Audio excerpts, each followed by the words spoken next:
दोस्तों, रोज रात को सोने से पहले बोलने चाहिए यह दो शब्द, जीवन की सभी समस्याएं दूर हो जाएंगी। दोस्तों, इस प्राचीन कथा के माध्यम से हम आपको बताते हैं कि रोज रात को सोने से पहले कौन से दो शब्द बोलने चाहिए, इन शब्दों का इतना महत्व क्यों है और यह दो शब्द बोलने से कौन कौन से फल मनुष्य को प्राप्त होते हैं। तो इसे जानने के लिए आप इस वीडियो को शुरू से लेकर अंत तक जरूर देखें। और आपने अभी तक हमारे चैनल को सब्सक्राइब नहीं किया है तो हमारे चैनल को सब्सक्राइब अवश्य करें। तो चलिए शुरू करते हैं। एक समय की बात है, प्राचीन काल में मेघंकरर नाम की अत्यंत शोभायमान नगरी थी। उस नगरी में सुनंद नाम का एक अत्यंत विद्वान ब्राह्मण रहता था। वह ब्राह्मण ब्रह्मचार्य व्रत का पालन करने वाला, अहंकार से रहित, वेद शास्त्रों में प्रवीण, जितेंद्रिय तथा भगवान श्री कृष्ण का शरणागत था। वह नित्य भगवान श्री कृष्ण की पूजा आराधना किया करता था।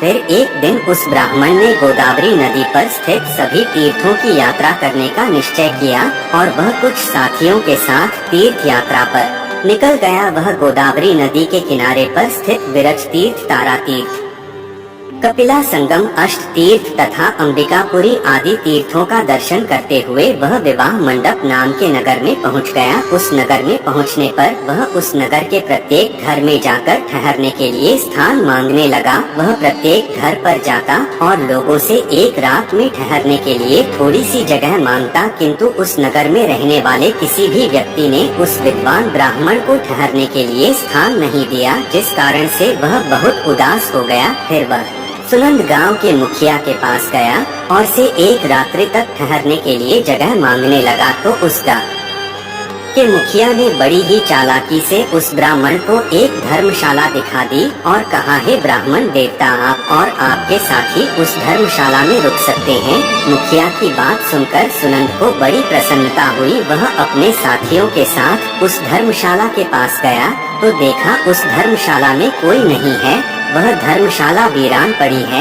एक पक्षी भी उस स्थान पर दिखाई नहीं पड़ रहा था। ब्राह्मण ने सोचा, यह जगह तो बहुत ही वीरान है, ना कोई मनुष्य है, ना कोई पशु है और ना कोई पक्षी। अवश्य यह जगह श्रापित होगी। इस जगह पर जरूर कोई बुरी शक्ति का वास है। इतना सोचते हुए वह भगवान का नाम लेते हुए उस धर्मशाला में रहने के लिए चला गया। ब्राह्मण और उसके सभी साथी उस धर्मशाला में रात्रि के लिए सो गए। फिर दूसरे दिन जब वह सुनंद ब्राह्मण उठा तो वहाँ का दृश्य देखकर उसे बड़ा आश्चर्य हुआ। उसके सभी साथी गायब थे, कहीं पर भी कोई नजर नहीं आ रहा था। उस सुनंद ने चारों ओर देखा लेकिन उसे कोई भी नजर नहीं आया। उसने आवाज भी लगाई लेकिन किसी ने कोई जवाब नहीं दिया, जिससे सुनंद बहुत दुखी हो गया। वह सोचने लगा, मेरे साथी अचानक कहाँ गायब हो गए, कहीं उनके साथ कोई अशुभ घटना तो नहीं घटी। फिर वह सुनंद ब्राह्मण अपने साथियों को खोजने के लिए नगर में चला गया तो रास्ते में उसे वह गांव का मुखिया मिला। जैसे ही मुखिया ने उस सुनंद ब्राह्मण को जीवित देखा तो मुखिया को बड़ा आश्चर्य हुआ और वह मुखिया उस सुनंद के पास आकर बोलने लगा, हे ब्राह्मण देवता, आप अवश्य कोई महात्मा दिखाई पड़ रहे हो। आप यू और मनुष्यों में सर्वश्रेष्ठ कोई पवित्र आत्मा हो। वह ब्राह्मण अकेला ही उस धर्मशाला से जीवित बाहर आया था, जिस कारण से मुखिया को लगा यह अवश्य कोई महान व्यक्ति है। इसके पास अवश्य कोई विद्या या फिर कोई महामंत्र है, जिसका जाप करने से यह ब्राह्मण जीवित बाहर आया है। फिर मुखिया ने उस ब्राह्मण से प्रार्थना की और उसे अपने गांव में ठहरने के लिए मनाने लगा। है ब्राह्मण देवता, जब तक आपके साथी नहीं मिल जाते आप हमारे साथ ही रुकिए, मैं आपकी सेवा करूंगा। ऐसा कहकर उस मुखिया ने उस ब्राह्मण को अपने घर में स्थान दिया और उसकी बड़ी सेवा करने लगा। फिर कुछ दिन बीतने के बाद वह मुखिया उस ब्राह्मण के पास रोता हुआ आ गया और कहने लगा, हे ब्राह्मण देवता, रक्षा करो, कल रात में एक राक्षस ने मेरे पुत्र को चबा लिया है।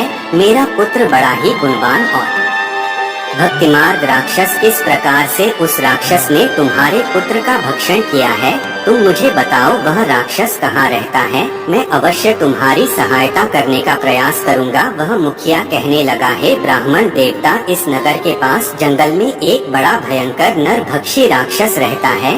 वह रोज रात को आकर इस नगर के मनुष्यों को खा लिया करता था। फिर एक दिन समस्त नगरवासियों ने उस राक्षस से विनती की कि वह इस नगर के लोगों को न खाएं, हम तुम्हारे लिए भोजन की व्यवस्था कर देते। ये जो भी लोग बाहर से इस गांव में रुकने के लिए आते हैं कि हम उस धर्मशाला में रुकने को कहेंगे और तुम उन लोगों को खा लेना। उस राक्षस ने हम नगरवासियों की बात मान ली और जो भी रात को उस धर्मशाला में रुकता है तो वह राक्षस उन्हें खा लेता है। हमने अपने नगरवासियों की जान बचाने के लिए ही ऐसा किया। फिर हे ब्राह्मण देवता, आप अपने साथियों के साथ इस नगर में पधारे और हमने आपको उस धर्मशाला में रुकने के लिए कहा ताकि वह राक्षस आपका और आपके साथियों का भक्षण कर सके, किंतु उस राक्षस ने आपको छोड़कर आपके सभी साथियों को खा लिया। कृपया आप मुझे क्षमा करें, मैंने नगरवासियों के प्राण बचाने के लिए ही ऐसा किया, किंतु उस दिन उस राक्षस ने आपको छोड़कर सभी को खा लिया। तभी मैंने जान लिया कि आप कोई सिद्ध पुरुष है, कोई महात्मा है। वह मुखिया आगे कहता है, हे ब्राह्मण देवता, कल रात को मेरे पुत्र का एक मित्र आया था, किंतु मैंने उसे पहचाना नहीं और उसे भी ठहरने के लिए उस धर्मशाला में भेज दिया। फिर जब मेरे पुत्र को पता चला कि उसका मित्र धर्मशाला में रुकने के लिए गया है तो वह भी उससे मिलने के लिए चला गया और रात को उस राक्षस ने मेरे पुत्र को भी खा लिया। फिर वह ब्राह्मण कहता है, हे भाई, वह राक्षस कहाँ पर रहता है? तुम मुझे उसके पास लेकर चलो, मैं उस राक्षस से कहकर तुम्हारे पुत्र को लौटाने के लिए कहता हूँ। फिर वह मुखिया उस ब्राह्मण को लेकर उस जंगल में चला जाता है जहाँ पर वह महाभयंकर दुष्ट राक्षस रहता था। उस राक्षस के पास जाने पर वह मुखिया रोता हुआ उस राक्षस से कहने लगता है, हे दुष्ट राक्षस, तूने मेरे पुत्र को क्यों खा लिया? मेरे पुत्र को अब वापस लौटा दो। वह राक्षस कहने लगा है, मनुष्य, तुम्हारा पुत्र भी उस धर्मशाला में था, इसी कारण से वह भी अन्य लोगों के साथ मेरा ग्रास बन गया। मैंने अनजाने में ही तुम्हारे पुत्र का भक्षण कर लिया है। अब तुम्हारा पुत्र मेरे पेट में है, मैं उसे तुम्हें वापस नहीं लौटा सकता। अब तुम अपने पुत्र की मुक्ति के लिए उपाय करो। फिर वह मुखिया कहता है, हे राक्षस, अब तुम ही बताओ, मैं अपने पुत्र की मुक्ति के लिए क्या उपाय करूं? उसका मृत शरीर भी मेरे पास नहीं है, तुमने उस चबा लिया है। मैं अपने पुत्र के शरीर को कैसे प्राप्त करूं? फिर वह राक्षस कहने लगता, इसके लिए मैं तुम्हें उपाय बताता हूँ। इस नगर में एक ब्राह्मण देवता आए हैं। उस रात वे एक मंत्र का जाप कर रहे थे, जिस कारण से मैं उन्हें खाना सका। यदि वह ब्राह्मण देवता आकर मेरे ऊपर उस मंत्र का जाप करके जल छिड़क दे तो मुझे इस राक्षस के शरीर से मुक्ति मिल जाएगी और तुम्हारे पुत्र का शरीर भी तुम्हें मिल जाएगा। तब उस मुखिया के साथ खड़ा वह सुनंद ब्राह्मण कहने लगता है, हे राक्षस, वह ब्राह्मण मैं ही हूँ जिसे उस रात तुमने नहीं खाया। फिर वह राक्षस उस सुनंद की ओर देखता है और प्रणाम करते हुए कहता है, हे ब्राह्मण देवता, आपके दर्शन करके मैं धन्य हुआ। कृपया आप मुझे इस श्राप से मुक्ति दिलाओ। मैंने इस राक्षस का शरीर धारण करके बहुत पाप किए हैं। तब वह ब्राह्मण कहता है, हे राक्षस, तुम मुझे बताओ किस कारण से तुम्हें यह राक्षस का शरीर प्राप्त हुआ है? तब वह राक्षस कहने लगता है, पहले के समय में मैं एक किसान था, इसी नगर के पास में मैं खेती किया करता था। एक दिन मेरे खेत के पास में एक जीवित मनुष्य पर हमला करके उसे खाने लगा था। तभी उस स्थान से एक तपस्वी जा रहे थे। उन्होंने इस दृश्य को देखा तो वे दूर से ही उस मनुष्य को बचाने का प्रयास करते हुए उसके पास आ गए तो वह गिद्ध उस मनुष्य को उठाकर आकाश में उड़ गया। उस तपस्वी को मेरे ऊपर बहुत गुस्सा आ गया और उन्होंने मुझे श्राप देते हुए कहा, अरे दुष्ट पापी मनुष्य, तेरे सामने वह गिद्ध उस कमजोर मनुष्य को खा रहा था, किंतु तूने उसकी सहायता नहीं की। तो नरक में जाने के ही योग्य है। जो मनुष्य समर्थ होकर भी दीन तथा भयभीत लोगों को कष्ट में देखकर भी उनकी सहायता करने नहीं जाता, उसे यमदूत कुंभी पाक नरक में गिराते हैं। जो शक्तिशाली होकर भी चोर आदि के चंगुल में फंसे हुए मनुष्य को नहीं छुड़ाता, वह नरक में पड़ता है और दूसरे जन्म में भेड़िया बनता है। जो बाघ, सर्प, राक्षस, भूत, बेताल आदि के द्वारा घायल हुए मनुष्य की सहायता नहीं करता, उसे हत्या का ही पाप लगता है। अरे दुष्ट, तू उस मनुष्य की मदद कर सकता था, किंतु तूने नहीं की, इसीलिए तू भी महापापी है।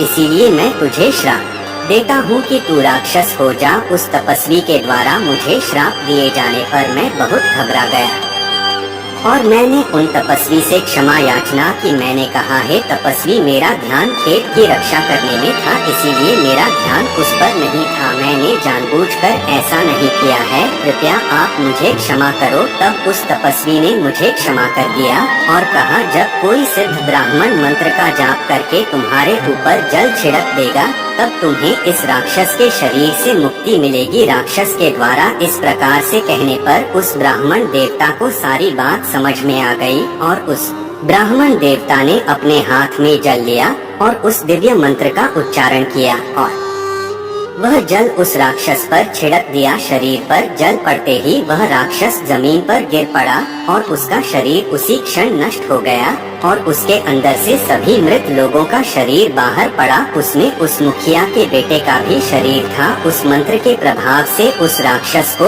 और उसके पेट के अंदर के सभी मनुष्यों को एकदम से मुक्ति मिल गई और सभी दिव्य विमानों में बैठकर विष्णु लोक को जाने लगे। फिर उस मुखिया ने अपने पुत्र को अंतिम विदाई दी और उस ब्राह्मण की ओर देखते हुए उसे प्रणाम करके कहने लगा, हे ब्राह्मण देवता, कृपया आप मुझे बताइए वह कौन सा मंत्र है जिसका आप रोज जाप करते हैं, जिसके प्रभाव से उस दुष्ट राक्षस को भी मुक्ति मिल गई। वह ब्राह्मण कहने लगता है, हे भाई, यह मंत्र मुझे मेरे गुरु के द्वारा प्राप्त हुआ है। जो भी मनुष्य रोज रात को सोने से पहले इस मंत्र का उच्चारण करता है, उसे किसी चीज का भय नहीं रहता, उसके सभी कष्ट समाप्त हो जाते हैं। भूत, प्रेत, राक्षस, चुड़ैल, पिशाच आदि बुरी शक्तियाँ पास नहीं आती हैं।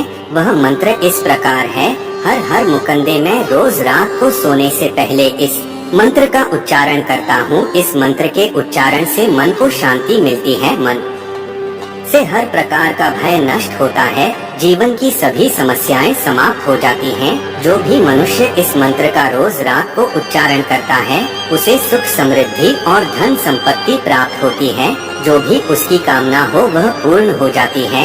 इस मंत्र को सुन लेने मात्र से ही मनुष्य के पाप नष्ट हो जाते हैं। इसका जाप करने से जन्म जन्मों के पाप नष्ट होते हैं। इस प्रकार से उस ब्राह्मण ने उस मुखिया को वह अत्यंत चमत्कारिक मंत्र बताया और फिर वह मुखिया नित्य उस मंत्र का जाप करने लगा।